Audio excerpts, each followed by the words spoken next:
because I know what we're doing. I believe in what we're doing. I hope you believe in what we're doing. And I hope you believe in yourself. Your wife does. Your kids do. Do you believe in yourself? Do you believe that you would be that asset versus the liability? That's what that bear versus man comes down to. Are you an asset or a liability? If she views you as an asset, then she's going to want you around. If she views you as a liability, she's going to want the bear around. Which one are you?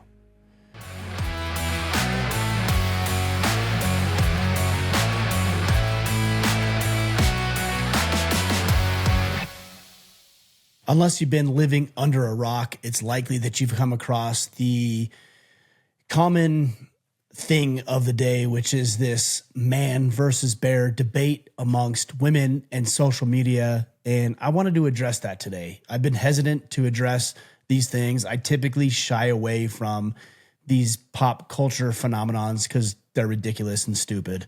But so many people have been talking about them. I thought I would address this today and talk about this concept of man versus bear, talk about the nuance and the intricacies. And more important than that, I thought I would share with you reasons why women are overwhelmingly saying that they would rather run into a bear than a man in the woods. It's ignorance. It's stupid. It's silly. I get it. But we're going to talk about real practical information that you can employ on a daily basis to ensure that the people in your life, not just the women, see you as somebody who is kind and caring and protective and a man at its core. Now, before I get into the conversation, I want to mention real quickly that we're going to be opening up the Iron Council. That's our exclusive brotherhood in the middle of June, and I would love for you to band with us. If you want to learn more about what we're doing, why it would be beneficial for you, and how what we share and teach is going to help you in your life, then go to orderofman.com/Iron Council. Again, that's orderofman.com/Iron Council. You can check it out. There's a quick video. You can see all the features and benefits, and then you can join our waiting list because we're going to be opening this thing up for the masses. We're going to have 200 people who are going to enroll with us in that window starting June 15th through June 30th, and I would love for you to be one of those men. All right, guys, let's talk about this whole bear versus man. I don't even know where this got started. I get it.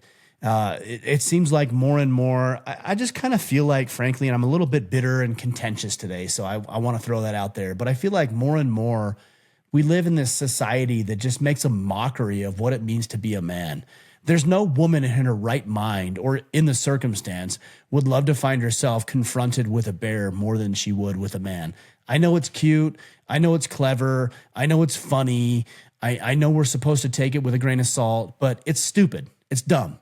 And I hate that I even have to bring it up here right now, but we do, because this is a cultural issue that seems to affect every single person on the planet.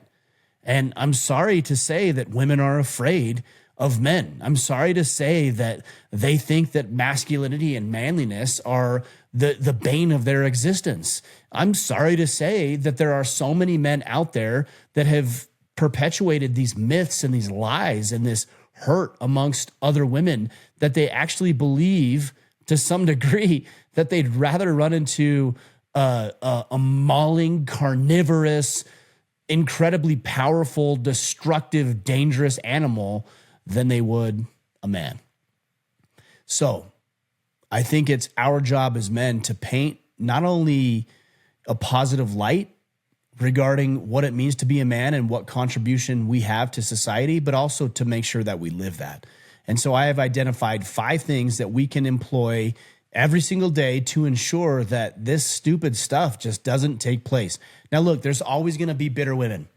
There's always going to be this contention and this animosity towards men and women. I think this is part of the design to pit the females against the males. And it's unfortunate, but you're going to have a lot of hurt women and a lot of even hurt men and a lot of misinformed men and women who believe that we're supposed to be contentious and we are enemies and that women are against men and men are against women. That's not the case. Healthy men, healthy women know that we're different. We as men are different than women. We're not equal. Everybody says we're equal. We're not equal. Equal means the same. I'm not the same as the woman I'm dating. She is not the same as me. We both bring valuable contributions to the relationship independent of each other. And it's important we know that. Any relationship that you've been with a member of the opposite sex is the same for you. You know that she adds and enhances your life in a way that you just aren't able to do yourself. And it's the same thing that men do for women. So let's break this down. Number one, guys, unless we want to continue to live in this stupid thing where women are honestly saying, it's ignorance, but honestly saying that they'd rather meet a bear in the woods than a man. Number one, we need to fix ourselves. Like, I think there's so many people that want to fix women, that want to fix society, that want to prove this and want to validate that. Don't do that. Just fix yourself. Okay, physically, mentally, emotionally. If you're fat and you're out of shape and you're kind of a slob and you don't look the part and you're not acting the way that you should when it comes to your physical fitness, correct that behavior, please, as quickly as you can. You know that. I've been fat in my life. There was one point in my life where I was 50 pounds more than I weigh today. I'm telling you what, if I could choose between being fat and lazy and being fit and not lazy, excited about life, energetic about what life has to offer, I would always choose to be fit over being fat. I can't believe this is even a debate. I can't believe these are words that are coming out of my mouth, but it's the reality. I would much rather be fit because not only do I feel better about myself, but I'm better able to fulfill my duties and my responsibilities and my obligations to the people around me. So guys, get that stuff in check. Stop eating processed foods. Stop consuming all of these plastics that are in every little element of what we consume, from shampoos to soaps to toothpaste to even the food that we consume. Get that stuff out of your body. Think about the fuel that you're feeding to the machine that is you, and make sure that you're feeding it as properly as possible and then making yourself capable in all ways. Strength, stamina, endurance, stability, recovery, sleep, nutrition. All of these things are so crucial. Next is the mental side of it. You know, how strong are you mentally? If something challenging happens to you, do you crumble and wither away at the slightest sign of adversity, or do you step up and really step into who you are meant to be as a man? And how do we do this? By putting yourself in difficult circumstances and situations. Going to the jiu-jitsu class, asking the woman on the date, starting the new business, having the difficult conversation, telling somebody how you really feel versus how you've always been telling them how you feel. Guys, we need to develop some mental fortitude. I would also suggest that having upfront, real conversations with people. When people have upfront, real conversations with you, you don't cry and cower and wimp out and complain about how mean they're being. You listen attentively and you think about the things that you can employ in your life that they're sharing with you that will make you better. Develop some mental fortitude. And the last is this emotional strength. There's so much misconception around emotional strength. I get it. You know, things are emotional, things are challenging. There's difficult circumstances that you've been faced with in life, whether it's your own doing or something completely outside of your control. But I personally, you can decide for yourself, but personally, I don't want to succumb to my emotions. I don't want to cry because I'm feeling bad. I don't want to react or lash out at other people because I'm feeling angry. I don't want to slink away from doing what I need to do or want to do because I feel guilt or shame about the way I've showed up in the past. I'm not interested in that. And I don't think you should be either. I think you should be fully aware of your emotions, fully aware of how you're feeling and what you're experiencing so that you can move forward in confidence. When we talk about stoicism, which is a really hot topic, so many people believe that it's this absence of emotion. It's not. It's the acknowledgement of it and utilizing it effectively to move forward in your life. So this man versus bear argument, it really starts with yourself. And I'm not here to tell you that we need to convince ourselves or women that we're worthy of their admiration or attention or respect. The more we try to do that, the more we placate to this nonsense of the man versus bear mentality and the whole feminist movement that has pushed women in the wrong way and moved society in a very dangerous and destructive direction. Number 2, lead by example. All right, guys, we need to lead by example. We need to be the example. I haven't always been this way, but I'm trying to show up fully, physically, mentally, and emotionally, spiritually, relationally, financially. The more that you can show up as an example to other people, the more they'll realize that you are not a threat at all. In fact, you're an asset.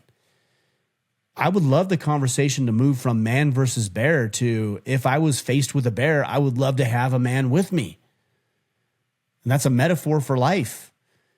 The women begin to acknowledge that having a man in their life is better.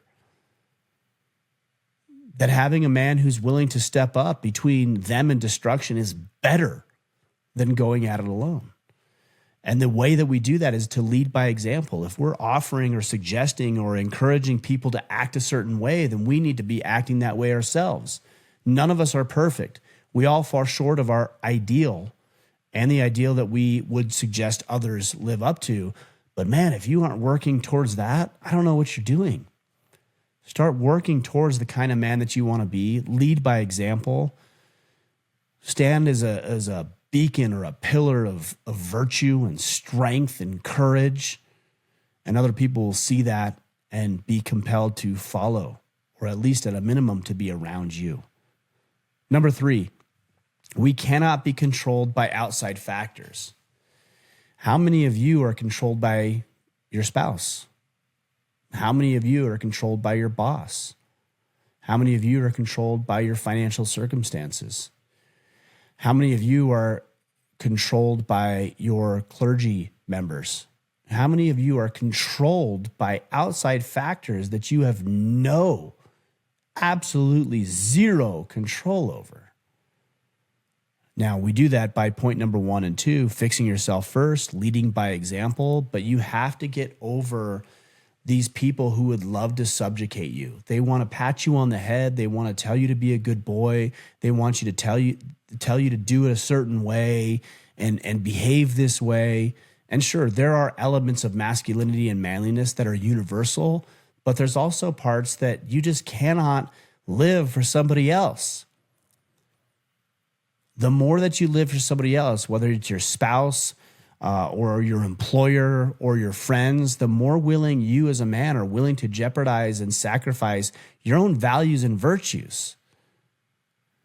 Don't be controlled by external factors. Be controlled by the internal ones. Think about what your purpose is here. Think about what you've learned. Think about the lessons that you've acquired, the information that you've experienced, where you come from as a son of God. That should be your only motivating factor. And if you get that right, all of the other stuff falls into place. If you know who you are eternally, spiritually, physically, mentally, emotionally, then there isn't going to be an outside factor that comes in and gets you to leave your post. And that's what I want you to not do, is to step down from the mantle of masculinity into this lower tier that just acquiesce everybody else's request, whether it's virtuous, noble, righteous, or not. The world would be a better place if you were so secure and confident in yourself that not a single person, entity, government, institution, employer, etc. can cause you to falter. Be strong, be bold, be courageous, be assertive, be active. Work to shore up your weaknesses and free yourself from the shackles that is the opinions of others. Number 4, teach your sons and teach your daughters. We have a moral duty and obligation to not only lead by example, but to actively teach what our sons need to know so they can be great men. To teach our daughters the lessons that we've experienced and what to look for in a great man. If you cannot turn to your future generation, whether that's your son or your daughter, your niece, your nephew, the boys or girls that you happen to coach on the soccer or the baseball team, and you can't turn around and help them, teach them life lessons on the soccer field or the baseball diamond or the football field, what are you doing? What are we doing?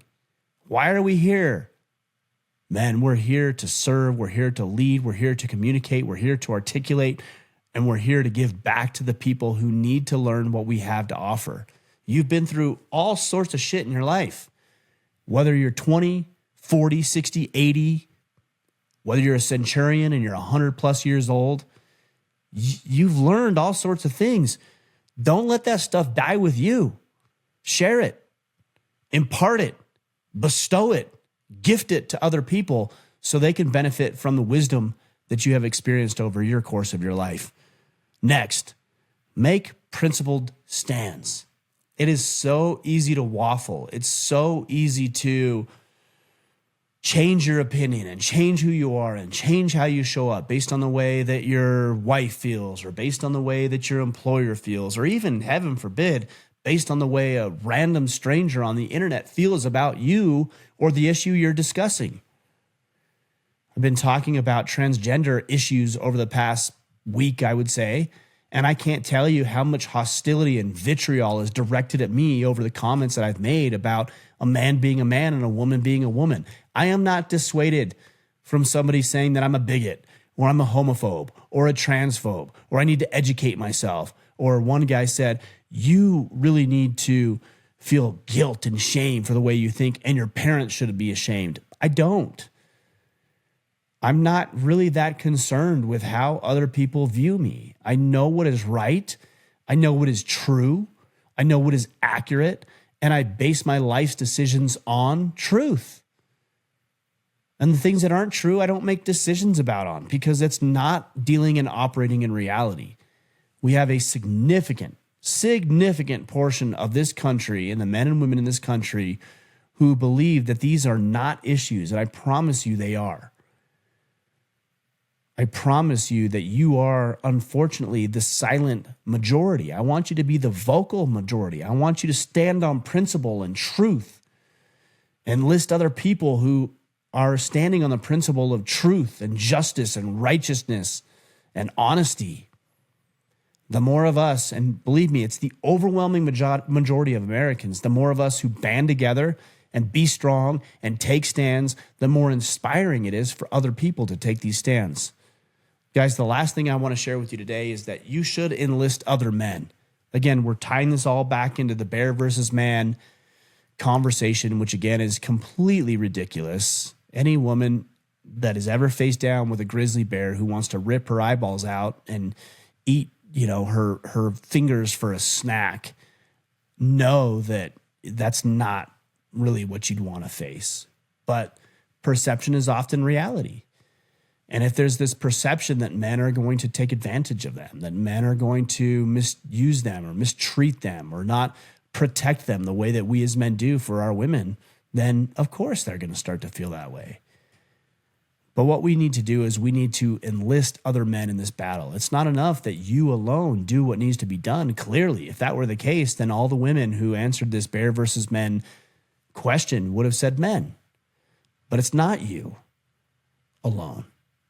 It's your neighbors, your coworkers, the guy that sits right next to you in the cubicle that you barely talk to, your cousin that you haven't seen for 5 years. Those are the people that met your neighbor who, you casually wave to as you guys are both mowing the lawn. These are the people who are important, and it's very crucial that you enlist other men in this battle, and it is a battle. This isn't a passive thing. This isn't something that just will go away on its own. In fact, it's only going to get worse unless we're willing to step up and address the issues that we're dealing with. I know it's fun. I know it's cute.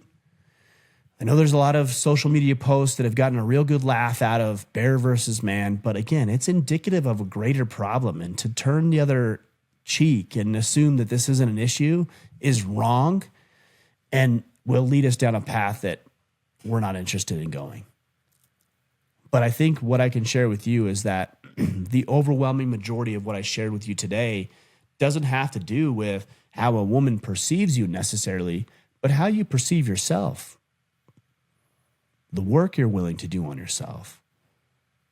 The challenges that you're willing to take on. The stands that you're willing to enlist in. Guys, not to mention, this is very attractive to good women. If you're strong and bold and courageous and assertive and all of these things that we talk about with regards to masculinity, and a woman balks at that, she's not the one. She is not the one. She has been conditioned to believe lies, and it's going to end badly. But if you do all of these things and more, and you really buy into the culture of protect, provide, preside, the women in your life who acknowledge that, who see that, they're going to appreciate it. They are going to want more of it. They're going to be excited to be in a relationship with you, and that's how it should be. They should be excited that they have access to you. Not as a slight on who they are, not at all. Strong women are out there. I think women should be strong and bold and courageous and supportive. Not everybody's going to be like that. But just because we're those things doesn't mean that detracts or takes away from a woman to be able to be those things. So I wanted to hit on this. I think it's very important. I'm going to do a better job about hitting these cultural things. I've shied away from them in the past because they are so ridiculous that I just don't want to deal with them. But if that's what it takes, if it takes me doing a video on bear versus man, then that's what I'll do. If that's what gets dozens or hundreds or thousands or tens of thousands or even millions of people introduced to the valuable work that we're doing here with Order of Man, then that's what I'll do. Because I know what we're doing. I believe in what we're doing. I hope you believe in what we're doing. And I hope you believe in yourself. Your wife does. Your kids do. Do you believe in yourself? Do you believe that you would be that asset versus the liability? That's what that bear versus man comes down to. Are you an asset or a liability? If she views you as an asset, then she's going to want you around. If she views you as a liability, she's going to want the bear around. Which one are you? To recap here, number 1, fix yourself mentally, physically, and emotionally. Number 2, lead by example. Number 3, do not be controlled by external circumstances, people, governments, institutions, employers, etc. Number 4, teach your sons and teach your daughters. Number 5, make principled stands. And number 6, enlist other men in the battle. And by the way, if you are interested in enlisting other men into what you're doing and what you're thinking and what you're considering, on June 15th, we open up the Iron Council. We've got 200 spots, no less, no more, 200 spots. I would love to have you be one of those 200 spots. It's going to be an incredible 2024. We're going to teach you all the intricacies and nuance and the ins and outs of being a better man, but you've got to join us to do it. orderofman.com/Iron Council. You're going to join a wait list, and probably about the 10th, 11th, 12th, somewhere there in June, I'm going to email you and tell you what you need to know in order to band with us, over 1,000 guys all doing the work. Guys, I appreciate you. Most importantly, I appreciate you taking this information to heart, going out and leading your team, going out and serving your people, and being the kind of man that you want to be. In the meantime, guys, go out there, take action, and become the man you are meant to be.